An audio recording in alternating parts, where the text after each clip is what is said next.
Friends चलिए आज हम लोग एक्सरसाइज 3.5 करने जा रहे हैं जिसका इंट्रोडक्शन देखेंगे और इसमें एक मेथड भी अभी बचा हुआ है क्रॉस मल्टीप्लिकेशन मेथड से पेयर ऑफ लीनियर इक्वेशन को सॉल्व करना। ठीक है, फिलहाल तो ये मेथड आपके सिलेबस से कटा हुआ है लेकिन फिर भी थोड़ा सा इसको जान लेने में कोई बुराई नहीं है।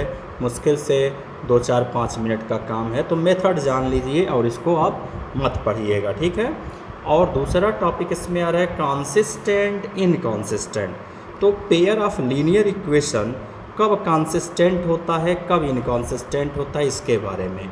अगर कोई भी दो लीनियर इक्वेशन आपको इस फॉर्म में दिया हुआ है कि a1x plus b1y plus c1 equal to 0 और दूसरा इक्वेशन दिया हुआ है a2x plus b2y plus c2 equal to 0। ठीक है, अगर कंसिस्टेंट होगा तो इसके या तो यूनिक सॉल्यूशन होंगे। इसके पहला चीज़ कंसिस्टेंट में होगा तो क्या होना चाहिए, यूनिक सॉल्यूशन होगा, यूनिक सॉल्यूशन। अदरवाइज दूसरा कंडीशन क्या ये फॉलो करेगा, या तो इनफाइनाइट सॉल्यूशन होंगे, इनफाइनाइट सॉल्यूशन। मतलब अगर हम ग्राफ बनाएंगे तो इनका ग्राफ या तो एक पॉइंट पे कट करेगा या तो पूरा का पूरा लाइन दूसरे लाइन पे ओवरलैप कर जाएगा। ये तो मतलब हो गया यूनिक कंसिस्टेंट का मतलब। इनकंसिस्टेंट का मतलब है नो सॉल्यूशन, यानी कोई सॉल्यूशन आपका होगा ही नहीं।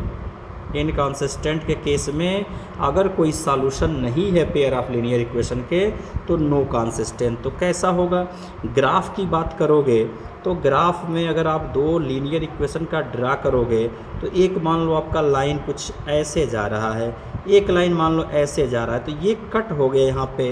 तो यानी यूनिक सॉल्यूशन का मतलब हो गया इंटरसेक्ट एट अ पॉइंट। यही आपका पॉइंट क्या बता रहा है, यूनिक सॉल्यूशन। ये केस हो गया यूनिक सॉल्यूशन। जब एक पॉइंट पे कट कर देंगे तो हम यूनिक बोलेंगे।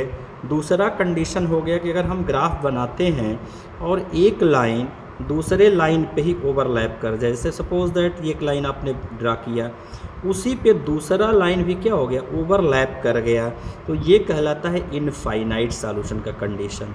ये हो गया आपका इनफाइनाइट सॉल्यूशन, इनफाइनाइट सॉल्यूशन। ठीक है, और तीसरा जो हो गया जिसमें नो सॉल्यूशन होगा तो उसका अगर आप ग्राफ बनाएंगे तो नो सॉल्यूशन के केस में अगर एक लाइन कुछ ऐसे जा रहा है तो दूसरा लाइन इसको कहीं कट ही नहीं करेगा, मतलब पैरेलल, सीधा सीधा ये हो गया पैरेलल। तो ये पैरेलल हो जाएंगे, यानी क्या हो गया, नो सॉल्यूशन।